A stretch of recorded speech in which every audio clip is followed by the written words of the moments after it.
Dernière soirée à terre pour Jacques Riguidel. Dans moins de 24 heures, le marin breton va quitter les quais de l'Armor-Plage pour un tour du monde à bord de ce voilier de 10,40 m.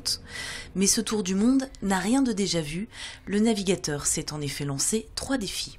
Le premier défi, c'était de construire ce magnifique bateau. Et le deuxième défi, c'est de tourner autour de la planète dans le mauvais sens. Et le troisième défi, c'est de le faire sans utiliser d'énergie fossile.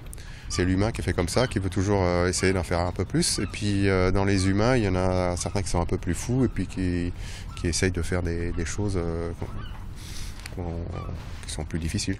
Et pour Jacques Riguidel, le défi est également de savoir s'adapter à toutes les situations, sur terre comme en mer. Là où la technique est défaillante, l'humain doit pouvoir prendre le relais.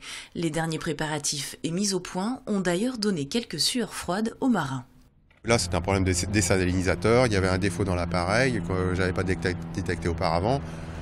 Heureusement, dimanche, on a fait une sortie pour tester la balise, désalinisateur, et qu'on s'en est aperçu. On est enfermé dans beaucoup d'habitudes dans tous les domaines.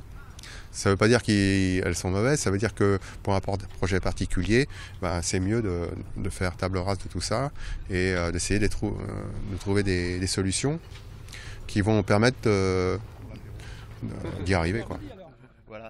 Mardi 28 octobre, jour du grand départ et anniversaire du marin, les quais déserts de la veille ont laissé place à une centaine de personnes, familles et proches. À peine la voile hissée, le marin est déjà dans son monde, en route pour son deuxième tour du globe, retour prévu dans 8 mois.